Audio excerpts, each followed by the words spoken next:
Break the wheel. Make it stop. Hello again, gentle viewers, and welcome once again to The Broken Wheel. In this episode, we'll be diving into episode 4 of season 2, titled Daughter of the Night. If you're not subscribed to the channel, please consider doing so to help the channel grow. But with all that said, let our journey begin again. We start the episode with Ishamael walking in some sort of cavern. He finds what he is looking for when he looks up, and we see a seal like the one he was imprisoned in. Ishamael starts channeling while saying something in the old tongue. The seal is broken and someone appears covered in blood. A female someone from what we see of her, and Ishamael changes to the new tongue when he speaks. Blood feeds blood. Blood cools blood. Blood is, blood was. And blood shall ever be. We next see an elderly woman getting herself ready for the day. When she puts her wig on, you may then be able to recognize that this is the noblewoman that Rand spoke with at the party in the last episode. A hunched old man, obviously a servant, tells the lady that someone is here to see her. He is obviously nervous about this announcement, for he can't stop his hands from shaking. The man tells the lady that her older sister is here. We cut to a meeting room of sorts when who should enter but Moiraine. I refrained from saying the woman's name on purpose so as not to spoil this revelation. The elderly woman's name is Anvire Damodred, and she is Moiraine's younger sister, though I don't know by how many years. While this character is in the books, she is a very minor character, and this encounter doesn't happen. She's also not the younger sister, but actually the older sister, with Moiraine being the youngest. There is an awkward silence at first, with neither appearing to know what to say to the other. Moiraine breaks the silence with some pleasantries and then immediately starts issuing orders like no time has passed. Anvire snaps at Moiraine by saying, "It's been decades, Moiraine. Sit!" letting us know how much time has passed and that there are some unresolved issues between the two sisters. Outside at the foregate, Rand is helping clear away the burnt wreckage of Selene's tavern, no doubt feeling guilty for starting the fire. Selene tells Rand that while the place is being rebuilt, she now has the time to get away to a cabin in the hills. She wants Rand to come with her, but Rand declines, afraid that he still might hurt her. At the White Tower, Nyneave is now wearing the dress of the Accepted, though not wearing a great serpent ring. She is still haunted by what she experienced in the Arches.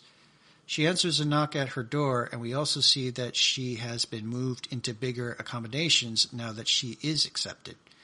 Nyneave pauses before answering the door to put her great serpent ring on. Egwene greets Nyneave at the door, offering some honey cakes from the kitchen, no doubt using it as an excuse to check on her friend. Egwene tries to get Nyneave to open up, but the older woman is still closed off. We come to this estate of sorts that seems to have multiple families living there.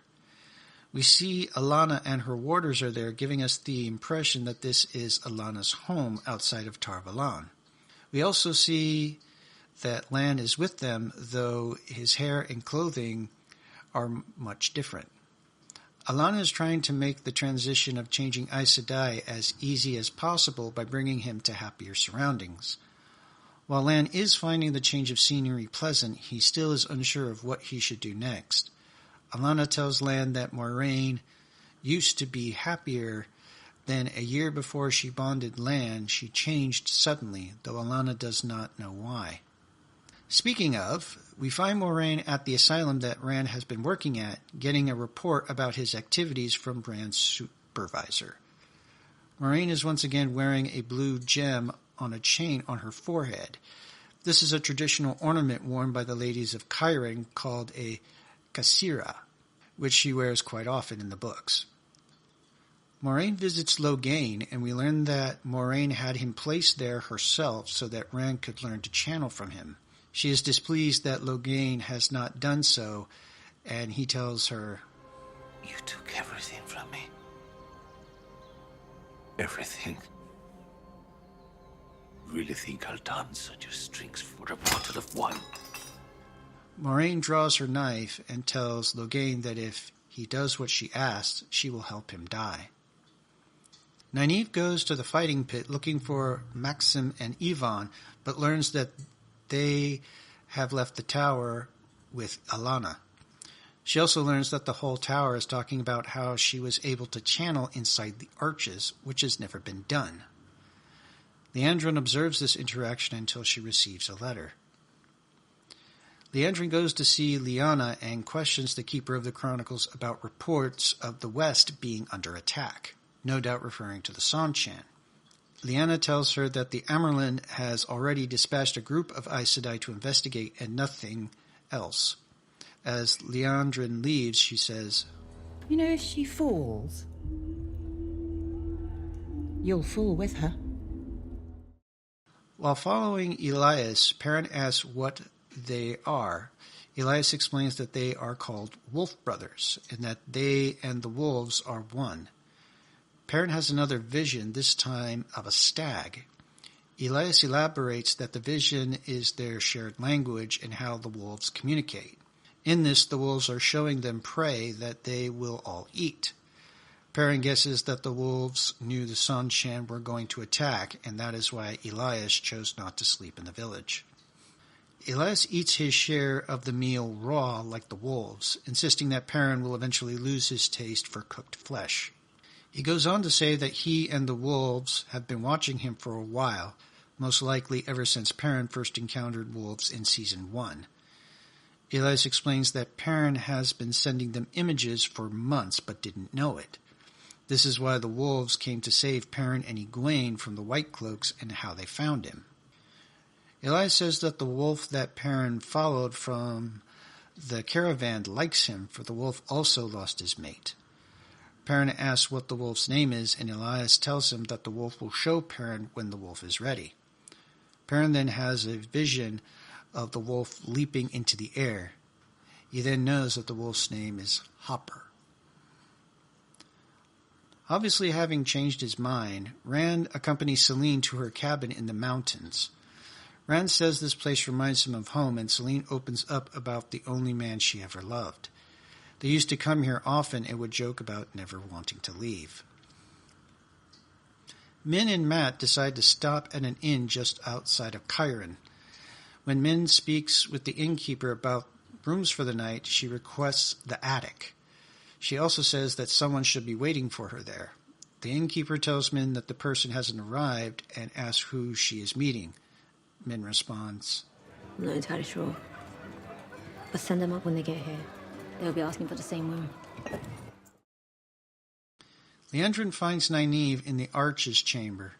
I find it suspicious that Leandrin just happened to pass by, for she herself admits, Most Aes Sedai refuse to set foot in this room ever again. Not hard to see why. The two talk for a time about what Nyneave experienced and what it means to be a woman that can channel, in the respect that they live such long lives and will outlive the people they care about.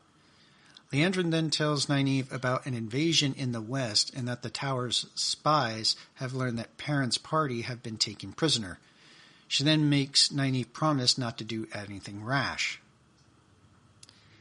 Maxim, who is named Owen in the books, by the way, leads Alana to Land's saddlebag, where he has been keeping the poem that Land took from Moraine. When she reads it, Alana appears deeply troubled. Moraine returns home and finds her sister waiting for her in her room. They go back and forth about their past as sisters are wanting to do. Anverin mentions an uncle that ruined their family. She is referring to Lemon Damodred, former king of Chiron that also started the Aiel War. Anverin tells Moraine very sternly that her son's marriage to the queen is paramount to House Damodred's future and she will not tolerate Moiraine jeopardizing that. She then informs her older sister that she now controls all of Moiraine's contacts in the city and proves it by listing everywhere Moiraine has been and spoken to. And if Moiraine wants to know where Rand has gone... You're going to have to ask me very nicely over tea. Nyneave barges into Elaine's room, where she and Egwene are once more sharing some of Elaine's hooch. After ordering Elaine out, much to the woman's ire, Nyneave tells Egwene that Perrin and Loyal have been captured. She goes on to say that she is leaving for Falm to help them. As Nyneave is now accepted, she can leave the tower, but Egwene will be expelled if she goes with Nyneave. Egwene refuses to be left behind and explains why she has been working so hard. If I'd have been ready at the Eye of the World, I could have fought alongside Rand. Maybe he would have made it back. I'm never gonna fail any of you like that ever again. The two of them use the secret tunnels that Nyneave discovered to leave the city unnoticed. They hear something behind them and find that Elaine has followed them. As Nyneave tries to convince Elaine to go back, they are interrupted by Liandrin. The Aes Sedai then uses weaves of air to send all three women flying back into a wall, knocking them unconscious. This is something that the Three O's should prevent Liandrin from doing. Min is dragged out of her bed by two older women that Min calls Auntie. They then tell her she must get to work and sit her at a table. Several people sit before Min and ask about their futures. Min sees and hears several terrible futures and tries to shut them out.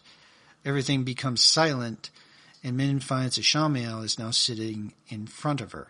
After a cryptic introduction, Ishamael informs Min that he is the person Liandrin told her to meet.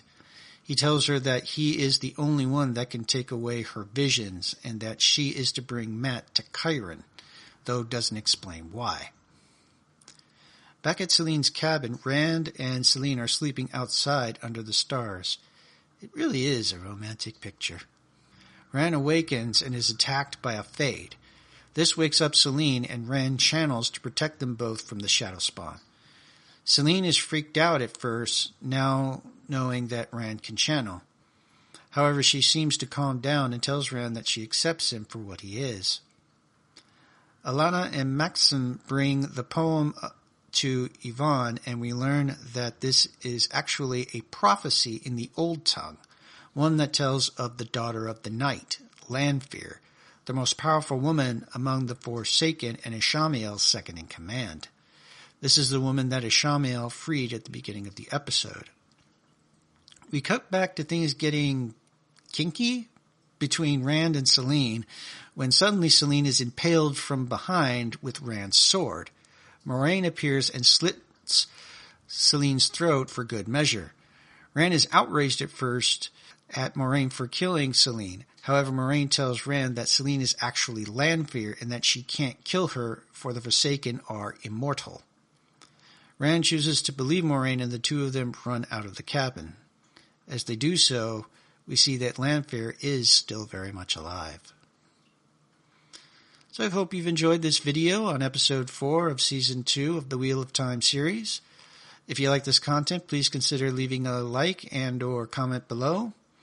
Thank you for watching, and as always, may the light be with you.